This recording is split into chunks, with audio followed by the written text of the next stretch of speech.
Hello, and welcome to another episode of Mic Drop, the weekly video series where we discuss emerging online marketing trends and what they mean for small businesses and franchises. I'm Mike Peters, online media director here at J. Miller Marketing, 16-year industry veteran, and your host. Today's topic: going beyond Facebook behaviors and interests. So, Facebook has a lot of targeting options that I don't think a lot of people utilize because they don't understand them in terms of their custom audiences and lookalike audiences. So typically, when somebody's when I find somebody who is not in the space like I am, is putting together their Facebook ads, they're heavily relying on the behaviors and the interest categories, which are good for reaching relevant people who like football or people who are interested in a specific brand.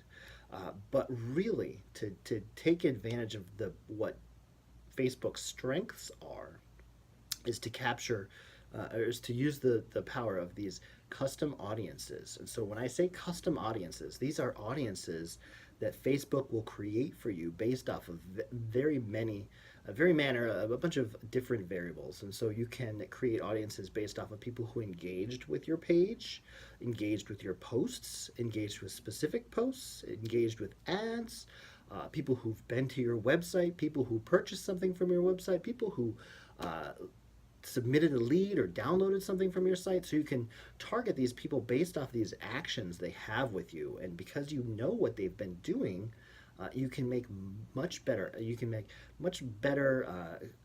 messages for them, better messages, better messages for them.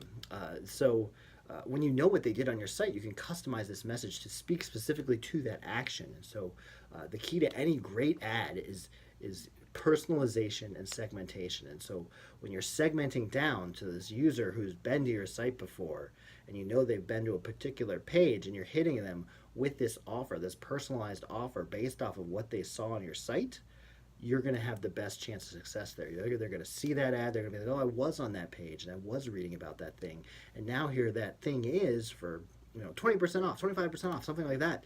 And so the custom audience, you can really get honed in like that. Whereas if you were just targeting people who like outdoor grilling, it might be a relevant offer, but they haven't really come down the funnel and interacted with you. They don't know who you are yet. So if you just see somebody running an offer that you're completely unaware of the company, of the brand, you just know that they sell this grilling equipment.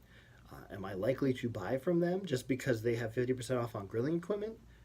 Maybe, but if I've already been exposed to an ad that kind of tells me about the company, tells me about the benefits of this awesome grill, this set of tongs that can survive the heat of 1,000 volcanoes. If I know that they are that great of a product, when I see that offer for 50% off these grill tongs, then I'm going to be much more likely to engage with that ad and perhaps buy. So custom audiences. If you're not using them, you should be using them. And now, to take it to the next level, with these custom audiences, you can create what are called lookalike audiences within Facebook. And so now you're harnessing the power of Facebook's algorithms to take your existing customer list or your custom audiences, people who engaged with your page, people who've been to your site, people who have bought from you before. You're taking this data and you're giving it to Facebook, and you're saying, Facebook, look at all these people, look at what they do, everything that they have in common. Now find other people who aren't on this list who do those exact same things. And so in theory, what you're doing is you're reaching your most loyal customer, your most engaged customer. They just don't know about you yet. And so with lookalike audiences, now you're reaching that new customer. You're going beyond the people who have already engaged with your page, but you're reaching people who are more likely to engage with you because they exhibit the same characteristics as your current customer base. Again, you're going beyond kind of these simple behaviors and interests, and you're really targeting people based on a whole lot more signals. All of this kind of algorithmically generated data that Facebook has in the background. They're using these algorithms to find these people. So instead of matching off of one data point, I like to grill, you're going to batch off of, like 10 different data points. Like, I know somebody who just bought these volcano tongs, likes the Georgia Bulldogs, lives in the South, is a fan of this grilling page and this famous chef, engages a lot with these recipe posts.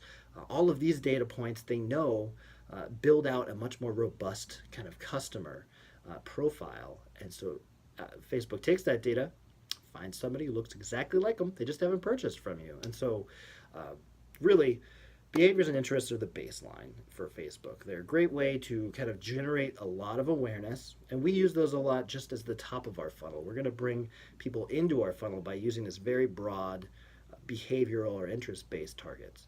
But what we're doing with our second and third phases is now we're only targeting people based off of engagement, based off of actions they've done on our site. So we're moving people down the funnel. We're getting them to buy, to convert, to submit a lead, that type of thing.